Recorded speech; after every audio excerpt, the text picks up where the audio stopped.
Welcome everyone to Plastics Frontiers webinar series. The Plastics Frontiers webinar series was developed by the collaboration between the Royal Australian Chemical Institute, Society of Plastics Engineers Australia New Zealand and Society of Chemical Industry. We are thankful for the sponsorships from BSF Australia, Reckitt Benckiser, Qenos and Foundry Intellectual Property. For any concerns, please reach out to RACI. We are also thankful to the organising committee, Gary Bowman, Chair of RACI Industrial Chemistry and Dr. Yvonne Ma, Han Michel, President of the Society of Plastics Engineers Australia New Zealand and Dr. Steve Petanakis, Jenny Sharwood, OAM of the Victorian Education Committee for RACI and Dr. Richard Twitz, also Chair of Society of Chemical Industry.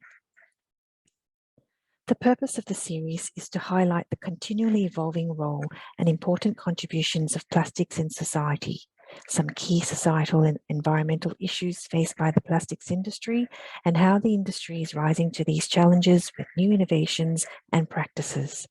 With our backgrounds in education, industry, and academia, we are reaching out to as many sectors ranging from secondary chemistry teachers and students to researchers and innovators in industry and in universities. We hope you enjoy this series. Thank you for watching. Welcome everyone. This is episode 7 of a 10-part series that has been produced by a collaboration between the RACI, SPE-ANZ and the SCI. We are pleased to host this series and we have a great lineup of 3 speakers tonight. Discussing an important area of research, which includes, sustainable solutions involving plastics and polymers. So I'd like to welcome everyone. I'd like to thank our sponsors for this series, BASF, Reckitt, Qenos and Foundry IP. Our first speaker tonight is Professor Shankar Batachara. He is a professor of chemical engineering at Monash University. He came into academia in mid-2009 from the International Energy Agency after working in industry and research establishments in India, Thailand and France. He started his career working as a design and commissioning engineer in coal-fired power stations in India for 5.5 years. Following his PhD in Australia, he spent 12 years in commissioning and running test programs using large combustion and gasification pilot plants for technology development in South Australia, commissioning the first CFBC pilot plant on lignite combustion. In Victoria, leading the HTW gasification trials and also the EERC Grand Forks, North Dakota on transport reactor trials. Our first ever oxygen blown gasification trials using Australian and US lignites. These were followed by stints with Anglo Coal Australia as a principal process engineer and International Energy Agency Paris leading their cleaner fossil fuels program.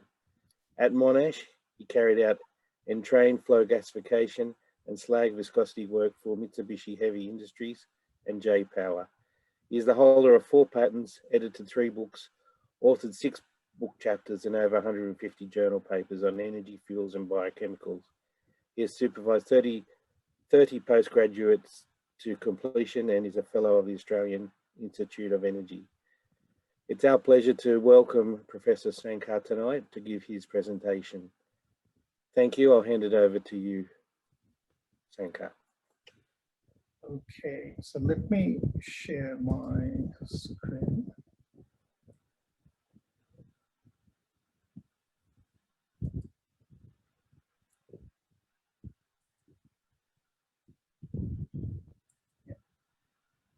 Yeah. Thank you, Gary, and good evening, everyone in the audience as well as in the panel. So I'll be giving a broader overview of what we have been doing on the processing of end-of-life plastics, but also of late together with tires. My presentation will be more or less engineering focused, application focused, because that's where I came from as far as my background is concerned. So these are some of the past and current energy research projects. Without going into any of the details, these are listed in here. These are all PhD projects, but funded by industry of various kinds, both in Australia as well as in overseas. And the box on the left is a substantial part of our work at present, where we're trying to step up or scale up the production of a high value platform chemical, levoglucosenone, and also from glycerol to propendiols. And this is the theme of today's presentation. As you can see in here, we have substantial PhD projects, some of which are industry funded, for production of liquid fuels from different types of wastes that I have listed in here: plastics, tires, automotive shredder residues, waste paint, and also biomass. And also ARC funded projects on energy and metal recovery from waste, electronic waste, as well as fly ash, and also another project on the production of polycarbonate and cyclic carbonates from CO2 using renewable epoxides. In all of these parts, all of these projects, these are not just experimental. This also involves a substantial process simulation, LCA, and economics, of course. This, I won't go into it, but the optical fibers are also in our project portfolio, again funded by local industries. And there we are focused, and there, as well as in the waste paints, we are focusing on the recovery of germanium as well as silicon from the optical fiber, and titanium from the powder coat paints or waste paints. These are some of the samples that our students have produced from CO2 with epoxides. But let's not go into that. Let's quickly go into the different types of reactors that the students have designed and currently operate. The large gasifier, which operates up to 1600 Celsius and operates not just as a gasifier, but also as a pyrolyzer in train flow, and fluidized bed reactor. All sorts of chemical synthesis reactors, and the smaller ones operating at different scales. So these are all student designed and based on the principles that we teach them at their second and fourth year levels, and they operate. We also undertake substantial work for the industry. This is some of the reactors that we designed for a wood chipping company based in Tasmania, and the reactors and the other vessels have arrived there for processing of waste biomass for hydrogen production purposes. Let's go quickly into the processing of the waste plastics, what we are doing. As you know, whether we like it or not, the plastics use is still rising. Obviously, it will come to a time when it will eventually plateau. But then the most important thing is what do we actually do with what we have accumulated until such time the biodegradable polymers become norm, as and when that happens. In this figure that I took from VTT, it's not that they haven't included the microplastics, which is an even more challenging polymer to process and to identify before that. So there are two approaches that we follow in the processing of it. Number one approach is convert the plastics or the waste end of life polymers back to plastics. Obviously, that can be possible for certain types.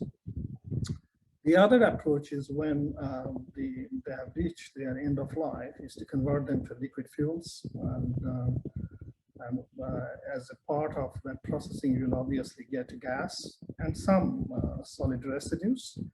That can be done for all sorts of plastics, including the single-use ones.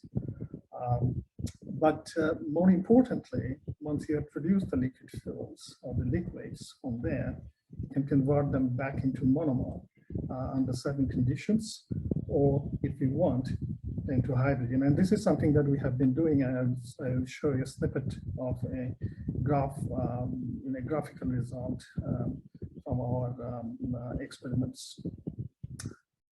So all our work is currently aimed at looking at two different advantages to process almost all types of plastics, including the PVC to some extent. And another major objective of it is that if we can do it, then obviously we avoid them going into the landfill, and at the same time we get the high value products. So all the work by the students following the second approach has been to identify how much you get and what's their composition. If they are converted to monomers, under what conditions you can maximize the one that you want to get.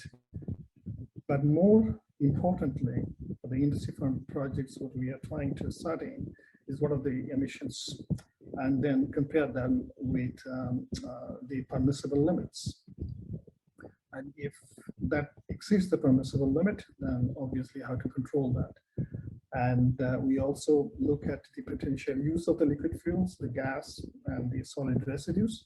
And in doing so, for all the industry funded ones, the tire, the powder coat, and the optical fiber, we also have delivered the economic analysis based on the quotations that we undertake from different manufacturers based on the reactors that we specify. So in order to, this is known to almost everyone, in order to process any polymers, you need to, the first work is that we undertake is to look at the thermogravity of it, and then take the first derivative of it and of the thermogram, and identify from there when the breakdown starts, when it peaks, and when it finishes. That pretty much gives us the operating temperature range in order to maximize the conversion of it to whatever we want, whether that's gas or liquid. And then so this is one of our very flexible rig that we continuously use. It's a continuous bed reactor, and on the left side as well as on the right side on the top, you have the feeding system all controlled, and it's a continuous one. On the behind it, we have two sets of reactors. One is a catalytic conversion unit if we want to break down the polymers from the long chain hydrocarbons to the shorter chain ones, which is at the back. But after that, we also have a secondary condenser. And I'll show you a 50-second video of it. And these are some of the condensers that we have. If we are processing PVC in the mix, then you'll have to tackle them, tackle what comes out in the gaseous emissions to remove the organochlorides, and that's what is there. So these are some of the samples that we have produced. Depending on who has asked us to make them, we can go into the liquids, or by processing the condition over here in the reactor, we can go into the wax as well. And these are some of the samples. I might take you to a 50-second video if that's permissible.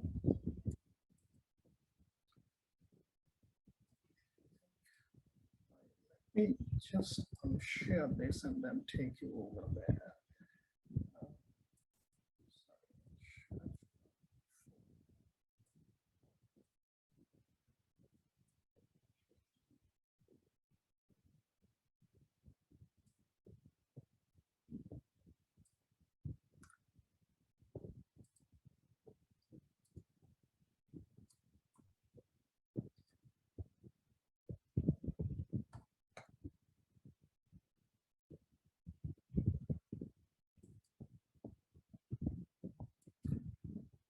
right, so let me bring back here.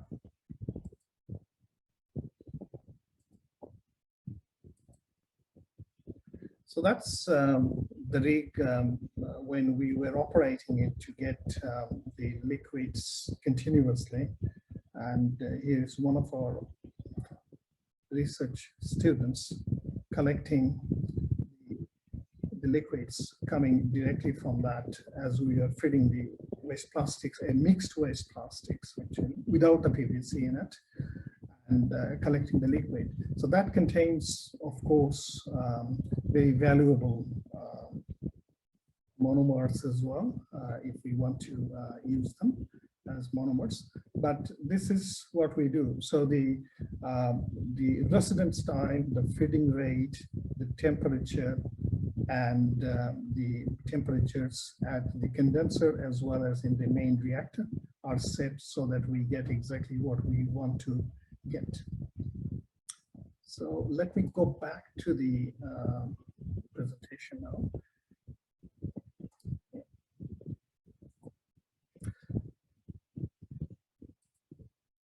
Hello, my name is Asad Farooqi and I'm from Pakistan, and I would like to show you now a machine which I made in my country, and that machine can turn waste plastic, waste garbage plastic into oil. So I would like to just brief you a little bit. So we all know. Sorry, this is one of the problems that if you don't do it properly, then you get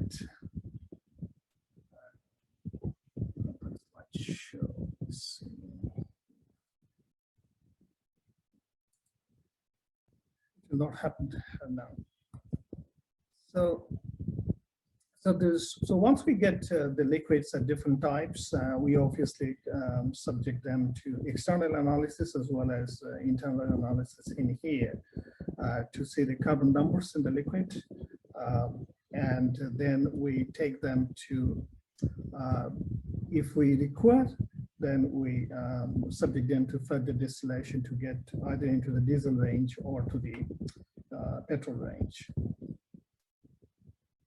These are some of the samples which, for the liquid fuels, we test them in the diesel engine, which is in the Faculty of Engineering, and to see what sort of emissions we get. And these two students, they tested just before the COVID outbreak some of the samples in the diesel engine in here to see the emission levels and what sort of brake horsepower do they get, and whether the running of the engine is stable or not.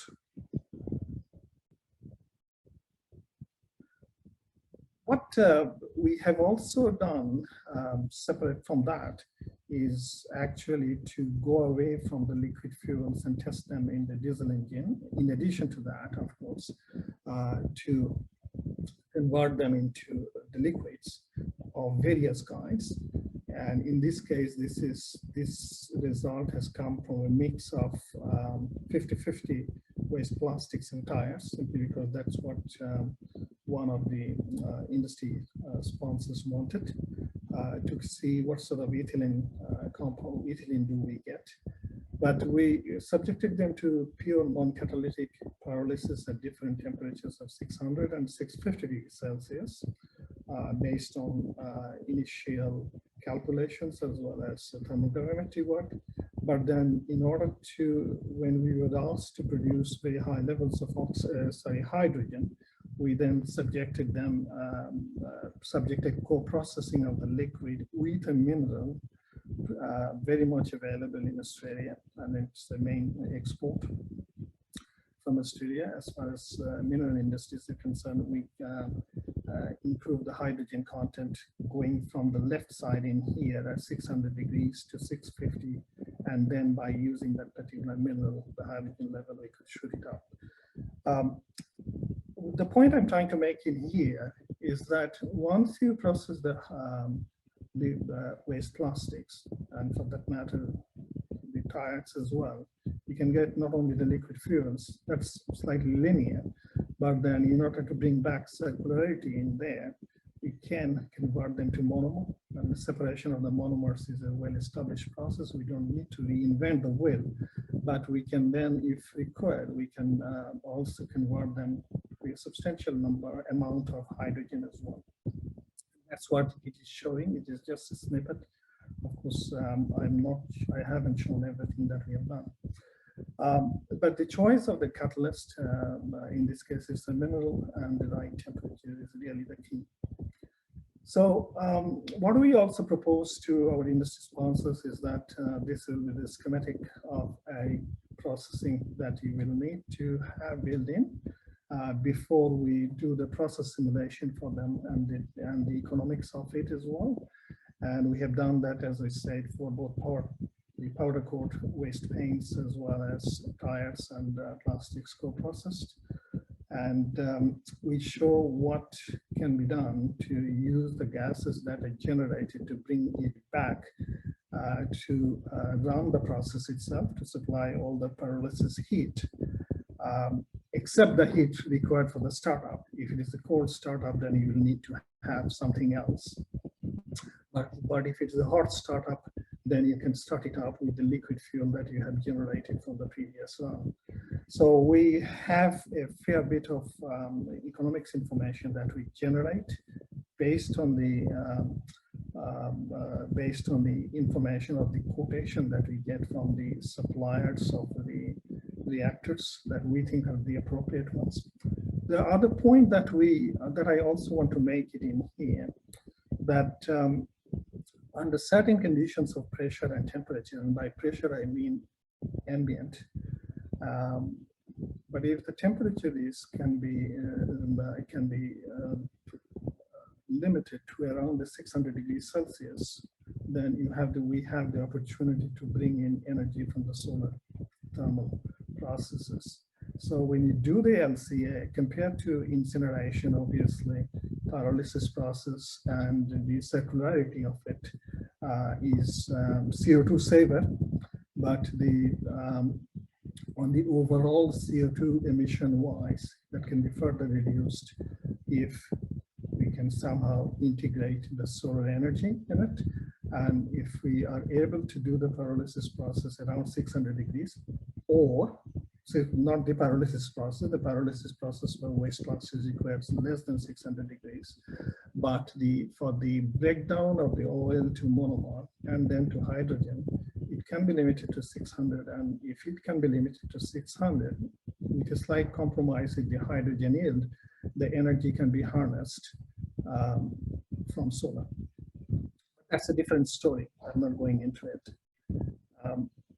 So what do I think about the future of the circularity and the waste plastics and waste tires processing, either singularly or as a co-processing? This is what I believe can happen. Why isn't it coming?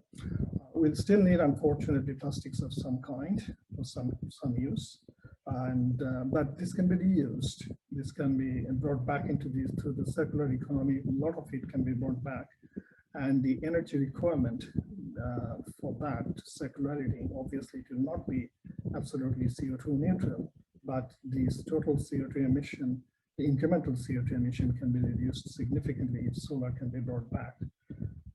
And that's until such time the bioplastics become the norm. My personal view, looking at the levoglucosamine production, is that as and when the bioplastics become a norm, and LCA is necessary to establish the exact benefit of it, but they will also come to the end of their life.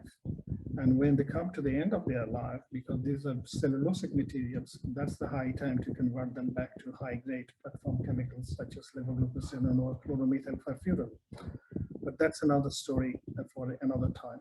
So I will stop at this point, gentlemen, and I'll move to the end, obviously, at some point, invite the questions. Thank you.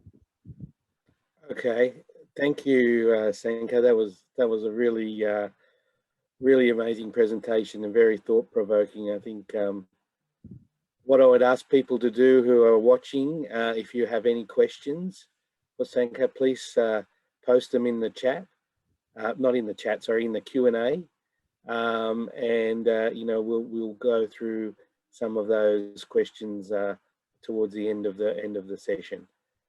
So thank you again, and we'll move on to our second speaker now so that we can get everyone completed on time. Our next speaker is Alex Hoffman. Alex is a business manager at BASF ANZ Performance Materials. He started in the chemical industry in 1995, attended his first K fair in Dusseldorf and was pretty much hooked on chemistry from there.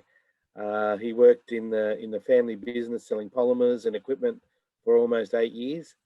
And during this time, he studied at postgrad marketing degree as well as polymer technology extrusion stream.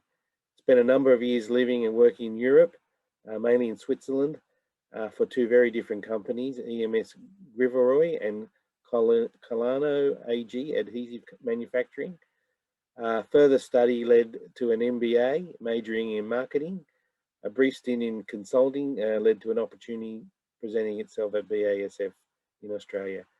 Now 10 years at BASF working across performance materials business, and for approximately 3 years simultaneously running the Victorian sales arm of BASF ANZ. Over to you now, Alex. Looking forward to your presentation. Thank you. Thanks, Gary. Good evening, everybody. Everybody online and the panel, fellow presenters. I welcome this opportunity to, let me just get started here, to present a little bit on chem cycling. And when Yvonne asked me, she's always very enthusiastic about these topics, and has spoken off about the group here at the Royal Australian Chemical Institute, and I think it's probably about time that that I showed my face, albeit now online. So thank you, Yvonne, for the opportunity, and thank you to the RACI. I'm going to keep this relatively, and just, well, before I get going, you can see that screen okay?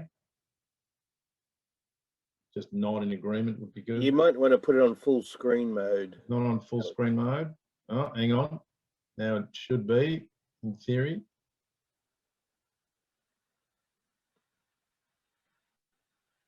How's that look? Yeah, that's good. That's better. Okay, thank you. All right, so chem cycling at BASF, it's interesting if you can see the background on my screen. That's the 2019 K Fair stand for BASF, and it was quite an interesting stand. It was the first time I'd been back for many years, and it got me a ticket to Ludwigshafen to see where BASF was up to with chem cycling, because it was obviously starting to become a topic.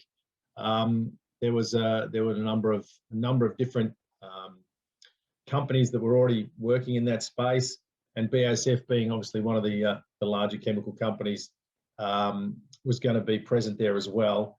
And I spoke to the two gentlemen you see here about where we were at, and the answer was pretty simple. We weren't very far. We'd only put through a relatively small amount of product into the cracker to see what would come out, and there was still a lot of work to be done to get chem cycling up and running. But without any further ado, let's just take it a step back quickly and have a look at some of the driving forces that have taken us to where we are today. We'll also look at circular economy, a little bit more specifically at chem cycling, plastics recycling processes, because there are obviously a few different ones, and how they fit into the various stages. We're going to look at mass balance in chem cycling. Certification is very important in this space, and then have a look at some of the C-cycle, chem cycle products that BASF have on offer today. emissions is a big one, and you can see that energy production, use, etc., is probably the largest one there. I think fairly common these days is the discussion around animals and livestock and how bad they are for the environment and what they're doing. Relatively small in the scheme of things when you look at where a lot of our emissions are being produced. With the roughly 1.4 billion cars, the 56,000 merchant ships on the water, or being stuck in the Suez Canal, not sure which. And the thousands of cranes that are building various types of buildings around the world, and the sort of emissions that they do. So the whole point of the exercise is to reduce CO2 emissions, predominantly because the sequestering of carbon dioxide is only just over half, so that the planet can only handle so much, and before long this process is going to get ahead of us, and we end up with a whole bunch of landfill that doesn't fit in the ground anymore. So they're the sort of drivers that have taken us to a situation where a circular economy has become a discussion, has become a requirement. And it's something that many markets, if not all countries, are looking to try and achieve, and probably not least of all Australia and some of our neighbouring countries that can no longer export waste, and that have to start using these processes in order to make better use of these, what are now, as we've just seen in the previous presentation, quite solid and positive means of raw materials for feedstocks for new products. So in terms of circular economic solutions, just like everybody else, BASF has one of many diagrams and images of how they like to present what it is that we're doing, and I think in terms of a circular economy, we need a shift from those non-fossil fuels and non-fossil raw materials, and base the new products on biomass or waste. And the mass balance approach is one of those, and it's a way to achieve a relatively quick transition, and that's what we've seen. As I mentioned, it was only about a little under 2 years ago that there definitely wasn't a list of products available from BASF, and already now they are very much so. So it's very fast, it's economic, it's scalable.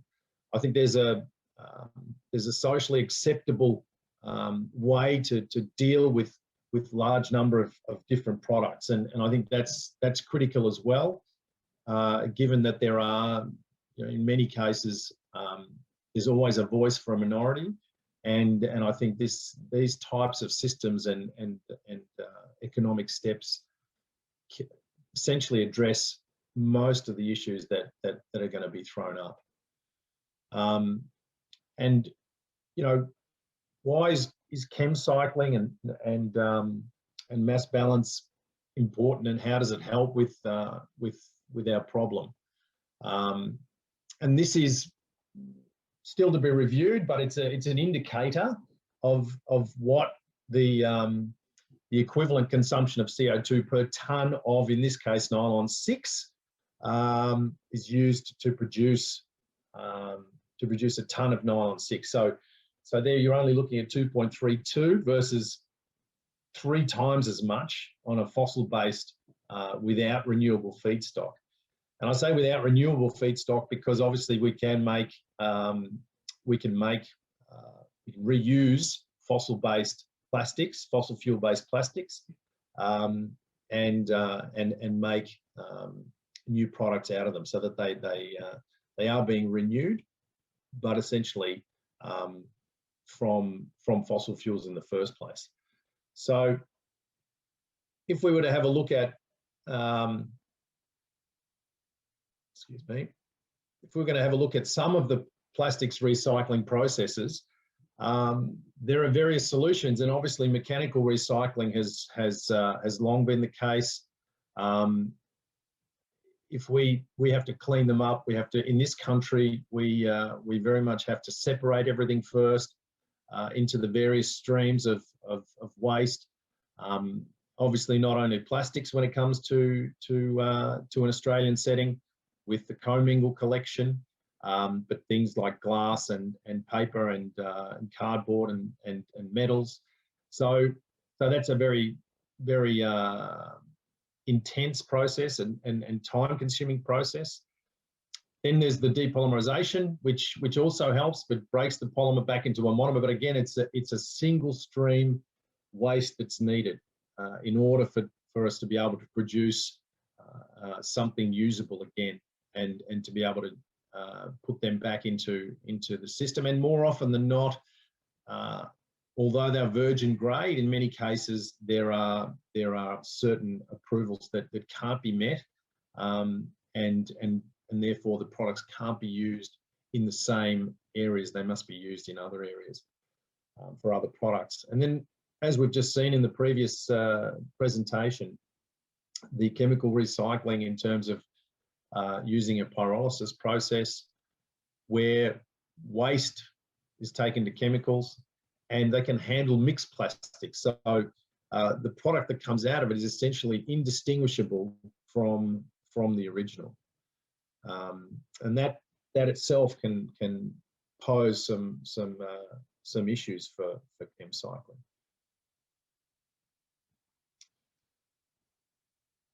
So why is chem cycling something worthwhile? It's because plastic waste, for which there isn't any high value recycling processes, are able to turn those products into, as I just mentioned, a virgin grade material.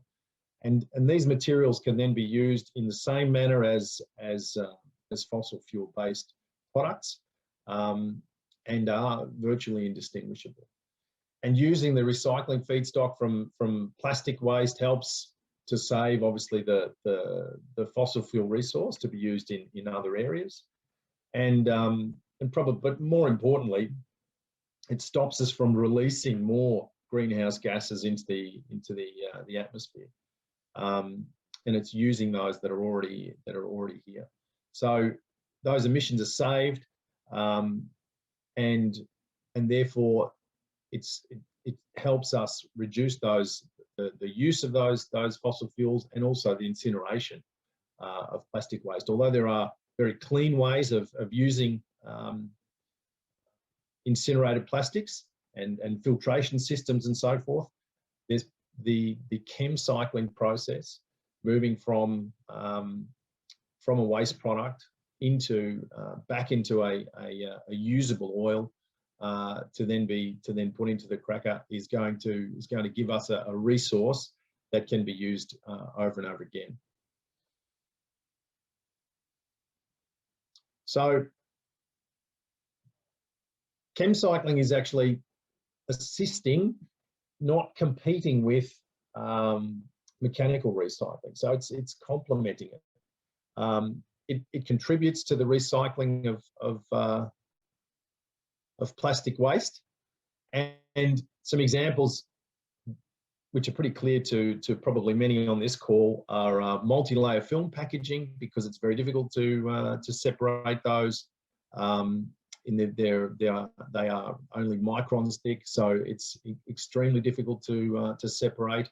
There are a number of different materials. I mean, we're talking very, very high number of layers in very small small spaces. So you have a 9 or even a 12 layer plastic, which is going to be very difficult to separate. Scrap tires is a very big one, because we've all seen the Simpsons episode, the start of every Simpsons episode, where there is a continuous burning pile of tires, and that was for a very long time a very accepted way of getting rid of them. Now we can reuse those and use those and other composite plastics from automotive and the construction industries to put into brand new virgin plastics. And of course, the other materials are those that have food residues still adhered to them, and I think that's probably one of our biggest problems. And no doubt there'll be more said about that later as well. In terms of mass balance, I think probably it's a good idea just to have a look at a couple of other industries to allow us to sort of show, you know, and clearly see where and how this can work. Renewable electricity is something that we're all very familiar with now, and many of us probably, if we don't use our own renewable electricity, we would buy from a supplier, a power generator that is going to, that at least has a certain amount of electricity that they can guarantee is generated in a renewable way. Now, the electricity that you use in your house every day, it can't be distinguished from the renewable versus the non-renewable, but the guarantee there is from the supplier that there is a certain amount generated, and that percentage is always used in the process. And similarly with sustainable wood and paper, there is, you know, a number of different programs that have been established over many years where these labels are on the products, and they show that that the material's been derived from, or the paper's been derived from, mixed materials. It's probably impossible to distinguish, and you've probably all seen the ads. As good as the virgin thing, the recycled paper. I'm sure Reflex is one of those, and it shows that these materials are in fact highly reusable and thereby less impactful on the environment. So in terms of the BASF mass balance and chem cycling approach, the raw materials that go into it at the front end are sourced from a number of different areas. Obviously, the natural gas and the naphtha natural gas, the biomass, and also from waste oils and plant oils is the bio-naphtha gas, and then plastic waste and pyrolysis oil or syngas as well.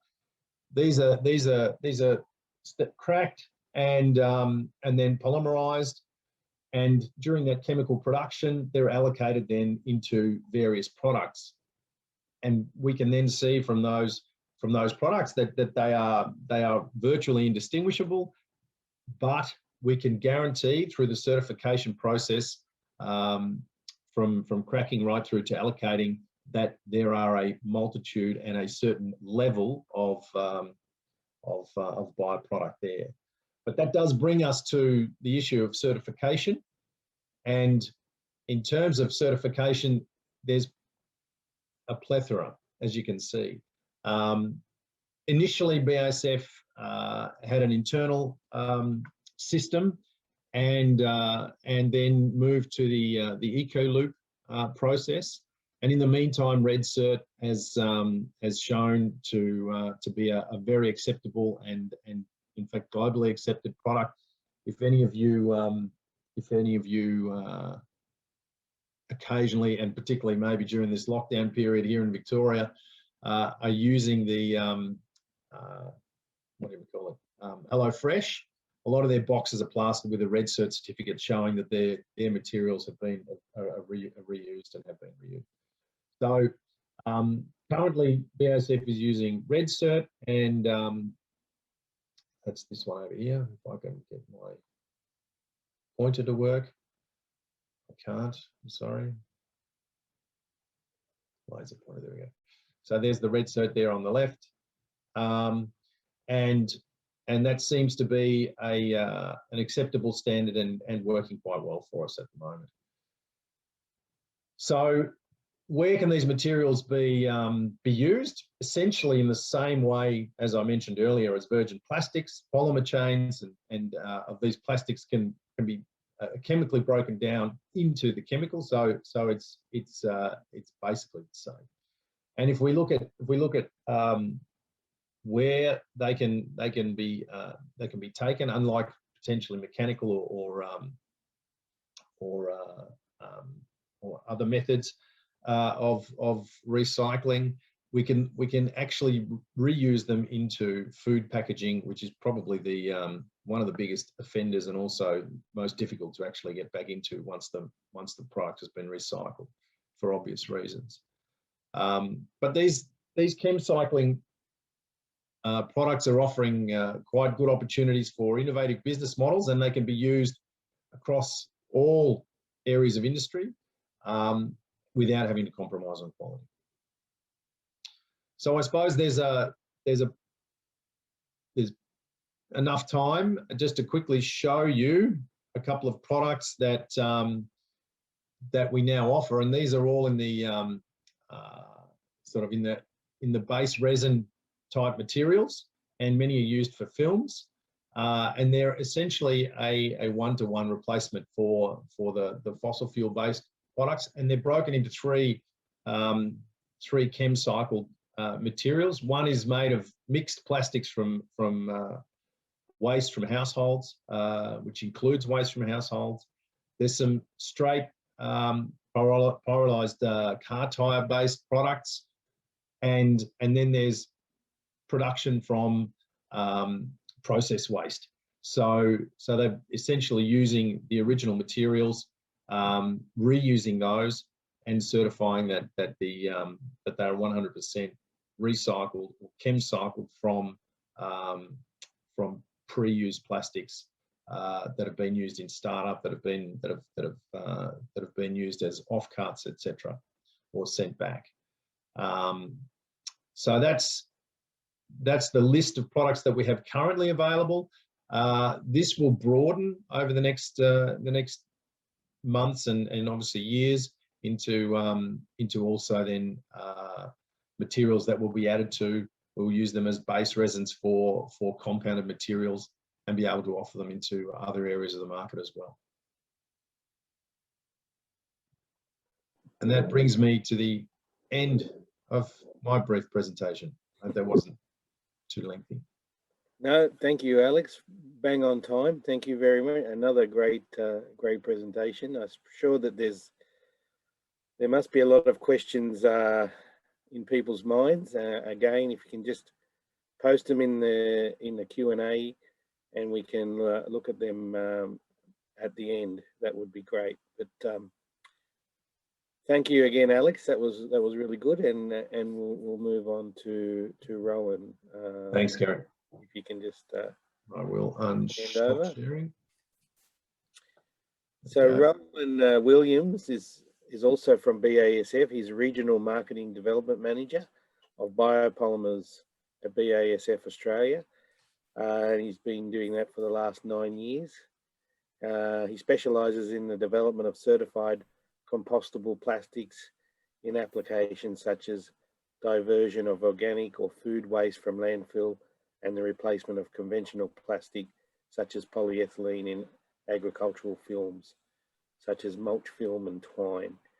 He is currently Director of AORA of the Australian Organics Recycling Association and President of the Australasian Bioplastics Association. So thanks for that, Rowan. Over to you for your presentation. Thank you.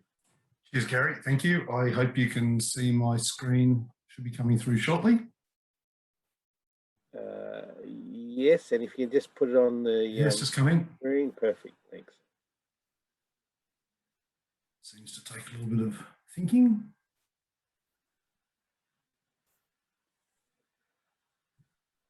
Are we there? Okay. I think we're good to go, yes? Okay, fine. Good. Well, first of all, pardon me, I have not COVID, but I've got a touch of cold and flu, so if I have to mute every now and then to blow my nose, please forgive me. So, first of all, thank you very much for the opportunity to present tonight on BASF's certified compostable solutions and how they contribute to a circular economy. I'm going to focus fairly high level on certified compostable biopolymers, and let's get started. So innovative plastics align with circular economy principles. You've heard Alex speak now about chem cycling and the gentleman earlier on, largely talking about the technical loop of the circular economy. BASF also participates in what we call the nutrient loop, where we're also looking beyond chem cycling to how can we look at biological ways to contribute to the circular economy, given that there are two cycles. The technical loop's been well described by Alex. I'm focusing more on the nutrient loop, where we're trying to get organics, such as food waste and other agricultural waste, back into the soil through organics recycling to improve contaminated soils.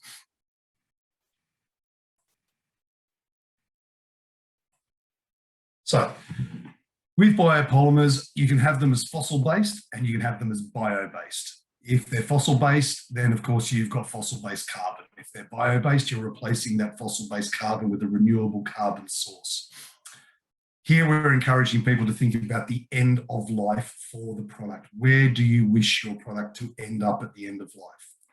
If, for example, it should be landfill, maybe not the best option. If it's meant to be waste to energy, there's considerations there as well. Mechanical recycling, if it's PET, for example, we consider that PET should remain as PET and be recycled as PET for as long as possible, and a compostable solution is probably not ideal. Chemical recycling, or chem cycling, as you've heard Alex describe, I won't touch on that. And organics recycling, here we mean composting or anaerobic digestion or recycling of the organics. And there are two phases to this part. There's the organics recycling industry that takes organics as input, and then its output is described as recycled organics, which is known as composts, soil amendments, mulches, and things of that nature that return soil organic carbon to the soil.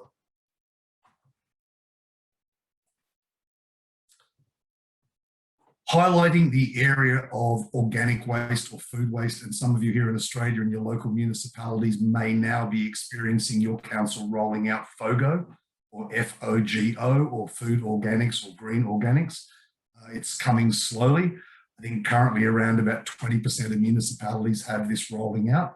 But that's a little misleading because some of those municipalities have 700 residents and others have 20,000 residents. So statistics are a tad misleading. But the reason why we want to recover organic waste is quite obvious. So, for example, 1 kilogram of organic waste sent to the landfill generates around 2.4 to 2.9 kilograms of CO2 equivalent. The same kilogram of organic waste sent to incineration generates 1.69, 1.7 to a little bit over 2 kilograms of CO2 equivalent. Composting is not immune from CO2, however, it generates between 0.38 and 0.477 of CO2 equivalent going through that organics recycling process. So we consider it to be perhaps preferable to landfilling or incineration. And here we're talking about CO2. We haven't factored into landfill the fact that you have methane, which the International Panel of Climate Change states is at 32 times worse than CO2. And indeed in landfill, you also get nitrous oxides as well, which are around 275 times worse than CO2. So we would like to think that the diversion of organic waste from landfill and incineration scenarios is a far better outcome. And this is where EcoVio or certified compostable biopolymers can help. So what are they? In the top left-hand corner here, you might be familiar with bioplastics. And bioplastics, I should have said at the start, sorry, is a family of two. So on the one hand, you have bio-based plastics where the fossil carbon has been replaced with a renewable source of carbon. And in these cases, polyethylene from fossil-based sources compared to bio-based sources, polyethylene, are chemically identical.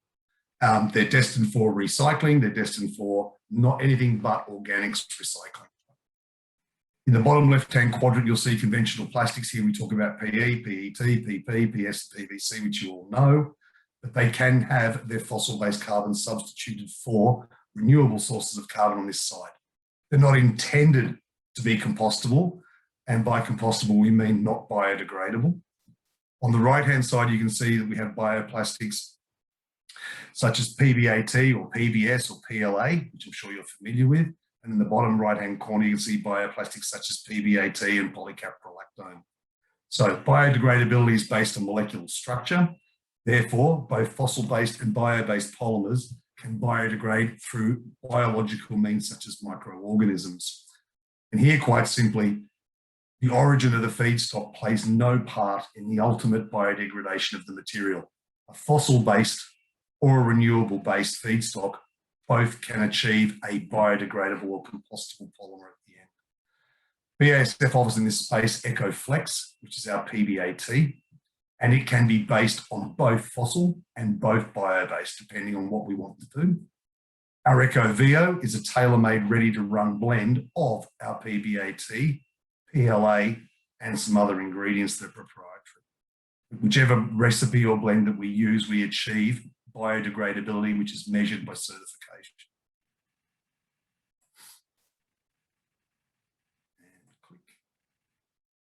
So here, again, just touching on that, we just covered it, but EcoFlex is our original PBAT, and it's been on the market for over 20 years. This is not a new material necessarily.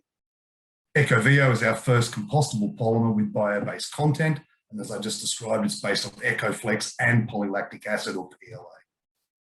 Our targeted applications for these materials are things such as organic waste bags, garbage bags, t-shirt bags, produce bags, and dual-use shopping bags. Now, these might sound like very simple applications, very commoditized applications. However, if you wish to in the future introduce more sophisticated structures such as compostable packaging, which is the goal of the National Plastics Plan here, it's the goal of the Australian Packaging Covenant, and the goal of other legislation coming through to have compostable packaging as part of the strategy to have all packaging reusable, recyclable, or compostable, then you need to have a robust organics recycling stream for that compostable packaging to go into. So we start with bags and things like this at a simplistic level as an enabler to demonstrate that source separation in the home or commercial premises makes sense to get organic waste out.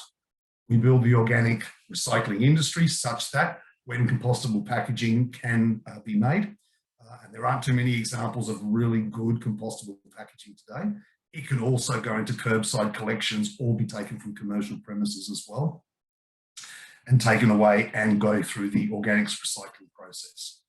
You can also have food service items such as cups, trays, cutlery, things of this nature, but really they're single-use items replacing single-use plastics that are being banned. We probably consider those a more temporal application whilst we move towards more sophisticated structures based on compostable polymers, excuse me. In addition, we have flexible, rigid food packaging, and we can do this in multi-layer. We can do paper coating, we can do injection molding, and we can do thermoforming, and we are developing new applications for these kinds of compostable packaging.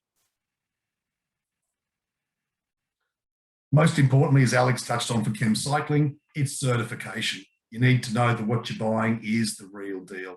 So all of BASF's products meet the requirements of most international standards, such as Canada, North America, Europe, Australia, and Asia. I say most because Australia's standards, AS4736 for commercial composting and AS5810 for home composting, are currently the most stringent standards on the planet. All the other standards do not have the worm ecotoxicity test that the Australian standard does. Therefore, you'll see in the National Plastics Plan released by the federal government that they're getting rid of all plastics that don't meet the requirements of AS4736 or AS5810. This guarantees that the input to the organics recycling stream, the resultant output such as compost, soil conditioners and mulches, doesn't bring any ecotoxicity to earthworms, which are considered a particularly high measure of soil health. Within the standards, you'll hear lots of things about oxidogradable materials and enzyme mediated and these other additive or fragmentable technology plastics. Well, I'm afraid to say that they claim conformance to various test methods, but these are not standards. These are not performance standards nor standard specifications, they are test methods. They don't carry pass or fail criteria. All standards that we conform to and other reputable suppliers in this industry all can claim conformance to these global standards with pass or fail, and clearly we pass. The three key elements of these are biodegradation, which is measured by the evolution of CO2 in a laboratory experiment simulating the composting of the material. The ultimate disintegration of that material, that it breaks down in the satisfactory time frame, leaving no residues. And then that material is then tested for ecotoxicology on earthworms. And in future revisions of global standards probably will include getting down into bacteria and other things as well to make sure that there is ultimately no ecotox passing through into the finished composts. Touching briefly on the oxos and things, what we have there is abiotic fragmentation, where in the presence of UV or friction, all you are doing is having accelerated fragmentation of the material. This is not biodegradation. This is breaking down into lots and lots of pieces, which ultimately we can classify as microplastics. Biodegradation, au contraire, is based upon the consumption of the polymer or the material or the article by microorganisms, and it does not require high levels of heat such as commercial composting, although those conditions are ideal. It also works perfectly well in home composting scenarios at ambient temperature. And if the microorganisms and the carbon to nitrogen balance in the compost or the organic matter is correct, you can do it under snow. Works as simply as this: the material would come in based in, say, for example, an EcoVO bag. Through the actions of fungi and bacteria, you'll end up with the polymer chains being broken. Then you'll end up with shorter polymer chains and ultimately small molecules that breaks down into biomass, small amounts of CO2 and water, and nothing is left behind. The standards for commercial composting requires these things to break down to greater than 90% evolved into CO2 within 180 days. In practice, a certified compostable bag would disappear in about 4 to 6 weeks in a commercial composting environment. And equally, I've had materials that are certified home compostable, which have 365 days at 25 degrees C, disappear in about 7 weeks in a home composting situation. So again, I stress it's naturally occurring organisms to CO2 and microbial biomass, and CO2 evolution is the indicator for biodegradability. I'm afraid these other materials, if not certified, can't exhibit the inherent property of biodegradability. So again, I want to touch on briefly appropriate applications. It's very important to note that certified compostable materials are not going to replace conventional plastics. And to contrast that, the global production of plastics, as no doubt you people would be aware, is roughly around 400 million tonnes. And I think Shankar at the beginning put a slide up showing that around 2040, 2050, we're going to have about 1 billion tonnes of plastics being produced. I think the 2018 numbers show that of the 400 million tonnes of conventional plastics produced globally, around 175 million tonnes went into packaging. So again, from 400 down to 175 million into packaging. The installed forecast capacity for certified compostable plastics is less than 2 million tonnes. So the chances of certified compostable plastics catching up to replace conventional plastics in packaging, we're around 198 million tonnes short at the moment, but I'm happy to take offers for investment. Anyway, our claim here is this: certified compostable material should only be used where there's a benefit. We're after food contact. So where products have had food cooked on, baked on, left on, collected in the home or commercial premises, and a certified compostable bag, package, container can help divert that from the landfill. If the infrastructure's in place, good idea, could work.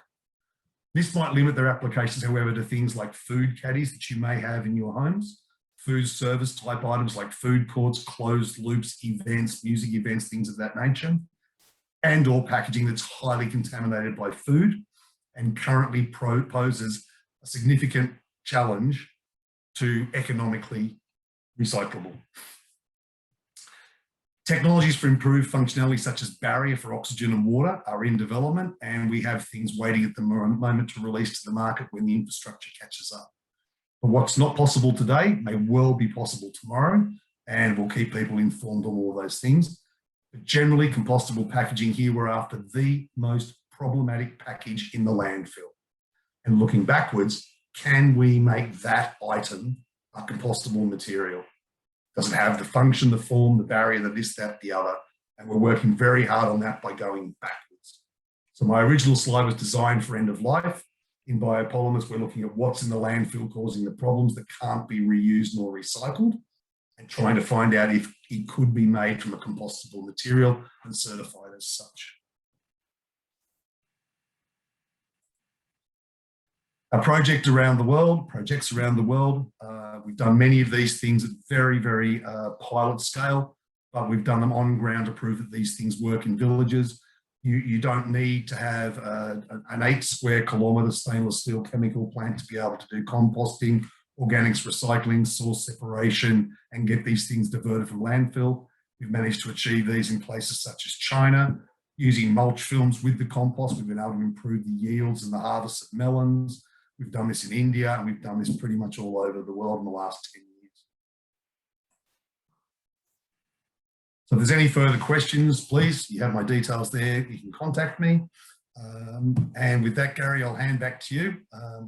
Happy to take any questions, and sorry for the sniffles and things along the way. Well, no problem. Thanks, Rowan. Another very interesting talk. Lots of things in those 3 presentations. So thank you again to all the speakers. Very interesting. Yeah, again, please post your questions in the Q&A. We have about 15 or 20 minutes to talk about those. I'll first ask our panelists, Steve or Richard, if you'd like to ask a question of any of our speakers, just to kick things off.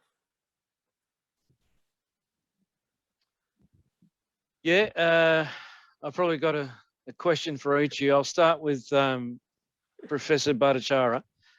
How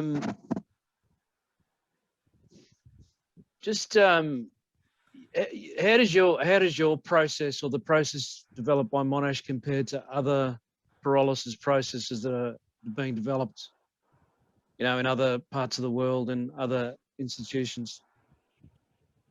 Well, what's different with your process compared to those that are already available, say commercial pyrolysis processes? Well, the pyrolysis process is a pyrolysis process that's well defined by chemistry, and a process which is done in total absence of oxygen. So from that point of view, it's not different. But what we have patented is the co-processing of the waste plastics and the tires together, demonstrating certain benefits, in particular giving the desired aromaticity in the fuel, liquid fuel that is produced. So that's what we have. That's where we distinguish ourselves in our pyrolysis process. Otherwise, it's a continuous feed, continuous processing process that you will see in Agilex or even Plastic Energy or other And in terms of the yield, so how much input? So if you put in a certain percentage of waste plastic and tires, how much yield do you get out of that? So your input as opposed to your outputs. Okay, so if we have 100% plastics, then you will easily get about 70% liquid, depending on what you want to get, about 25% gas, and tiny amount of the solid residues. That depends on how good is your reactor. The 70% liquid yield can actually be up to a little bit if you go to slightly lower temperature, but that will require slightly longer residence time. That means your feeding system has to be matched with slightly larger reactor to give the right amount of residence time for the polymers to break down and then give you the liquids and the gases to mix. But the way we propose to the two sponsors that we are currently working with is to tweak the feeding system, the feed rate, as well as the temperatures, so that we just generate slightly more than enough gas to keep the pyrolysis process running when it has become, when it has started up, and therefore to maximize the liquid yield, which then can be used for all sorts of other purposes, either for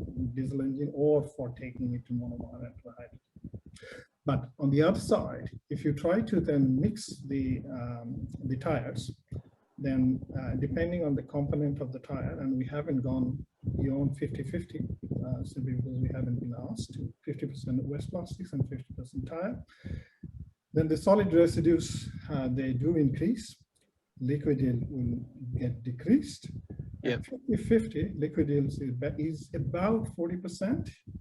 Solid yield is about 20, predominantly coming from the tire, and the rest is gas. Again, the gas is extremely energetic, and it's actually a lot more than what is needed in the plant itself. Okay. I think just to build on that a little, one of the questions in the Q&A here, Shankar, is that when you're aiming to produce ethylene and propylene via the pyrolysis, what are the amounts of CO and CO2 that are generated? Right. Well, the oil that you produce from waste plastics, that's the one which we take it to monomer production or go beyond to hydrogen. That oil is never oxygenated compound. It doesn't have any oxygenated compound compared to say the liquid that you get from biomass processing that will have a lot of oxygenated compound. Now, so there is no oxygen in the liquid to start with, and therefore, when you are breaking it down to monomers and to hydrogen, if you want, there won't be any CO or CO2 in the gases that are coming out from the breakdown of the oil.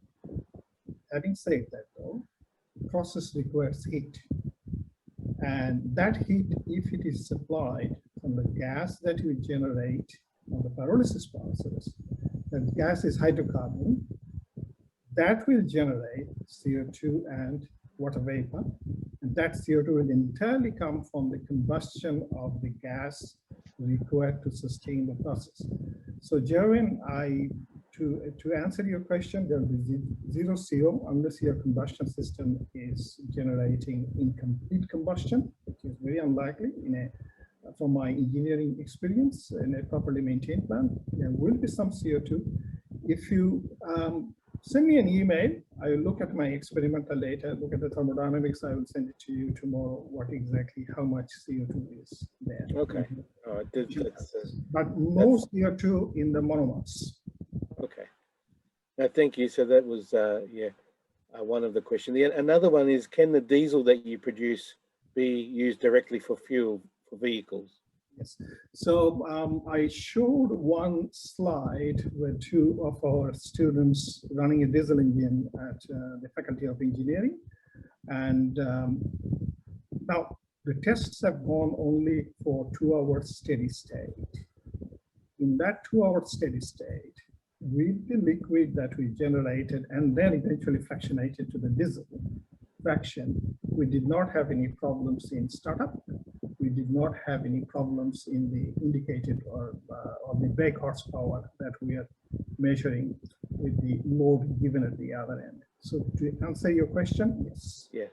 Okay. Thank you.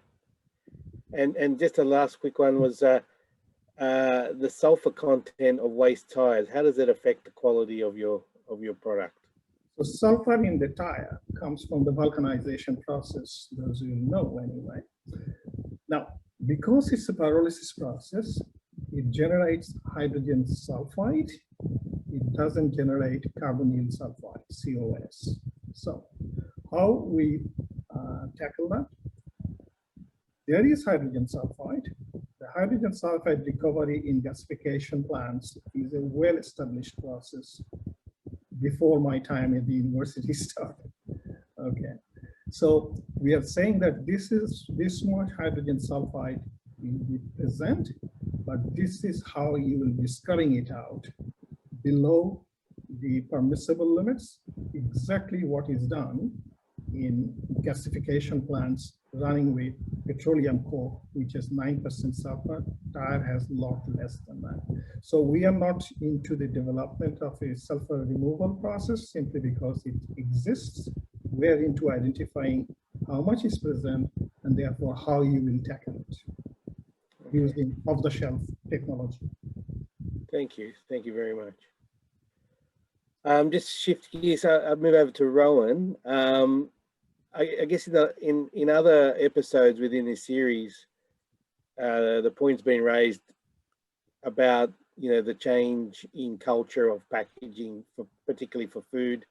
People, a lot of takeaway shops now moving to combustible cardboard instead of plastic takeaway containers and so on. I'm interested to know how much the technology that you talked about can change the perception of that, maybe the packaging covenant in terms of, that these plastics can be combustible and, and some of these cardboard options are not so great for the environment. Is there an education piece from BASF to some of the authorities on that type of thing? Thanks, Gary. I hope they're not combustible. I hope they're definitely compostable. Compostable, I mean, sorry. That's right. They probably are combustible as well, but under different conditions. I don't know the emission output of that, but anyway.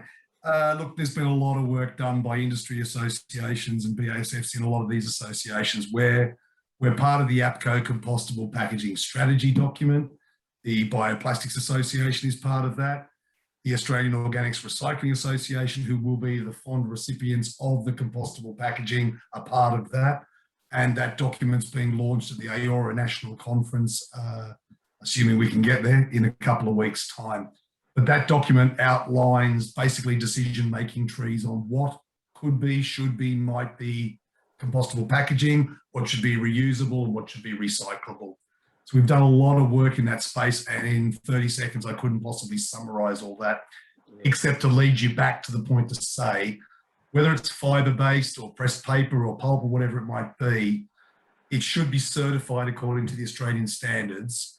So the people who are processing it at the end of its life know it is not bringing anything nasty into their process that affects the product that they ultimately sell.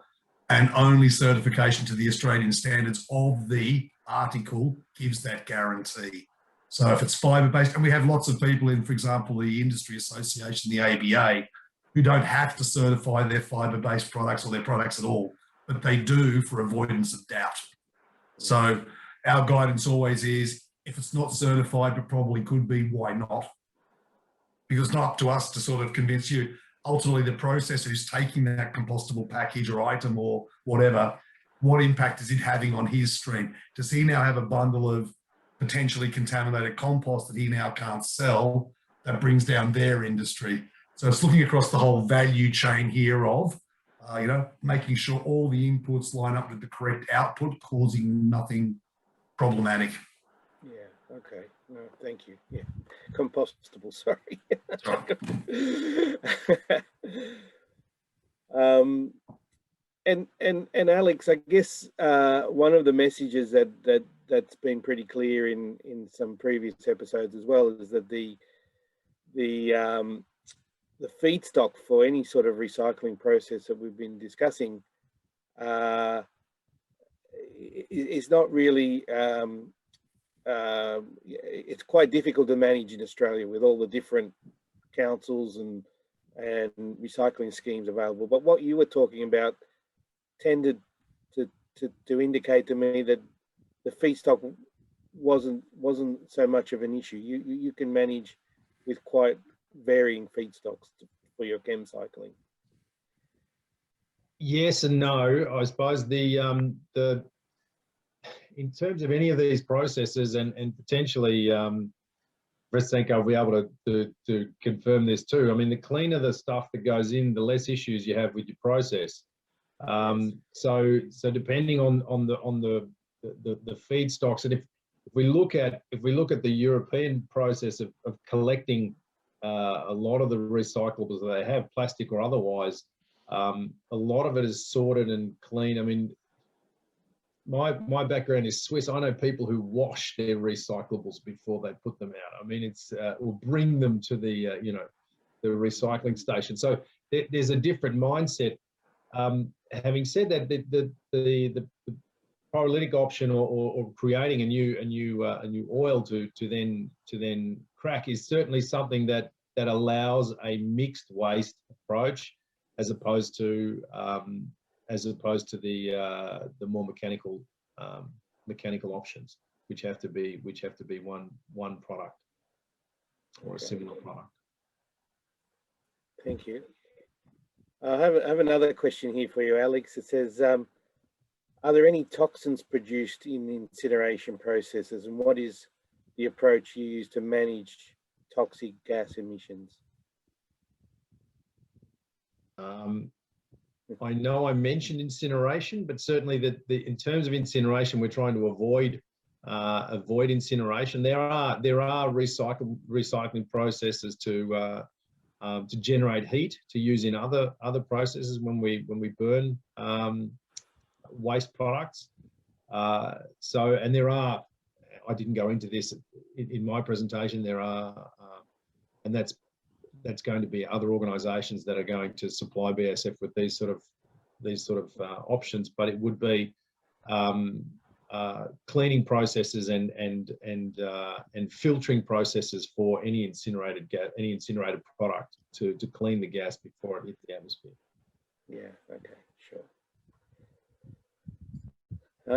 Han, do you have any question or? Hang on. You're on mute. You're on mute, Han.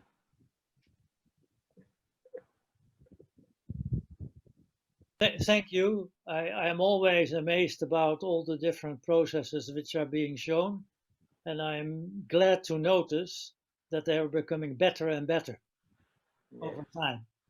And that is what we actually want to achieve. And then I personally believe there's place for any of these processes. Maybe not in the volumes we always hope, but usually there is space for using the technologies. Yeah, agreed. Thank you. Yeah, spot on. I've got another question. I've got a question for Rowan this time. Rowan, you know, you and I go back many years, the days at Cyro with bioplastics and the like. One of the biggest issues that's still a concern with the, you know, your compostables and the like is the end of life of and how these materials are dealt with at end of life. The education piece is still a big thing for these materials. You know, I think they certainly do have a place, particularly in our society. But the problem at the moment is that, you know, many compostables end up in the recycling stream where they shouldn't be, and there's a big you know, education is key, particularly with dealing with compostable plastics.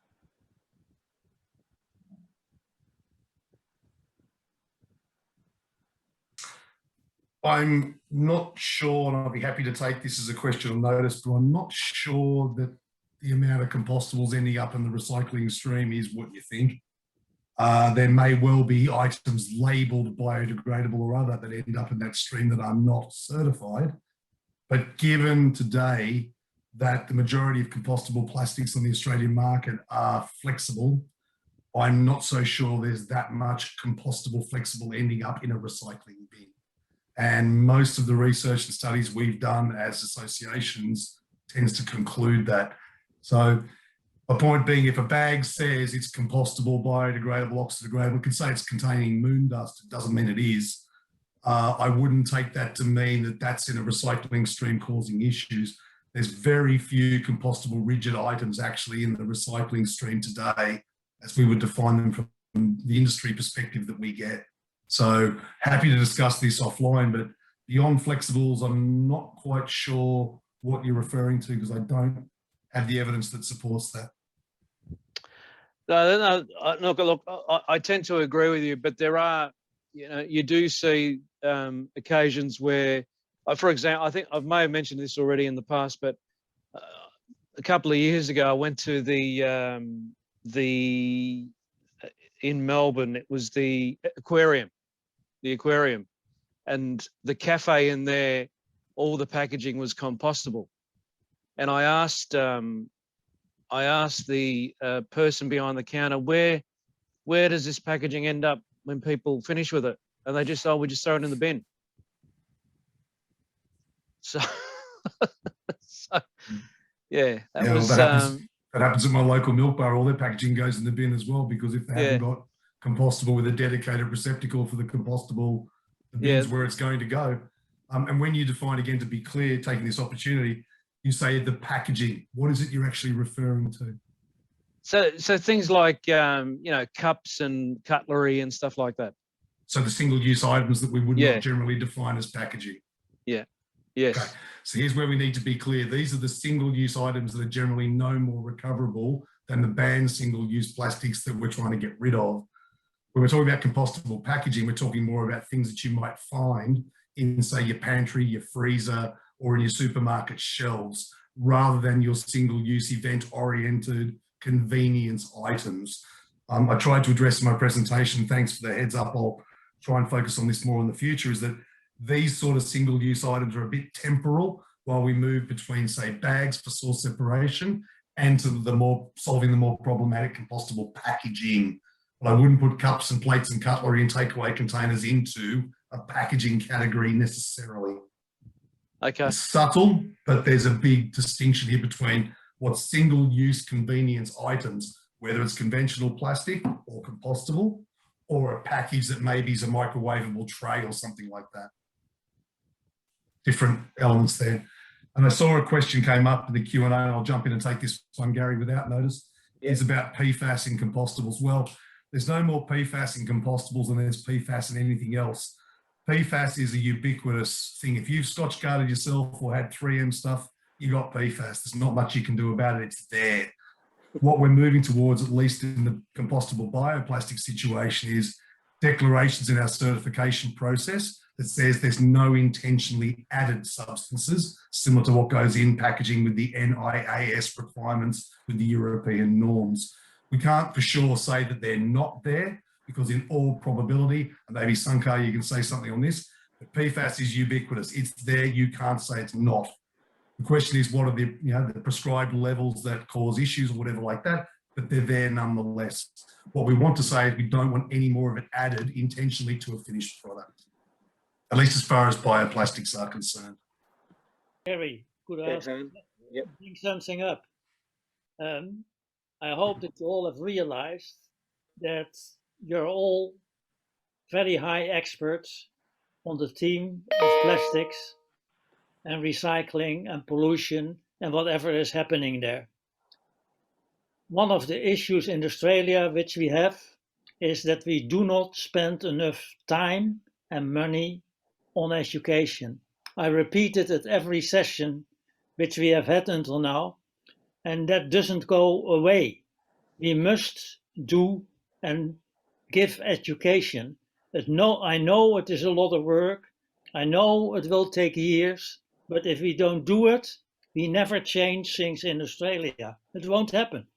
People will still throw things away, throw things together, throw the food into a plastic bin. That's right. This will continue to happen. And that is what we need to do.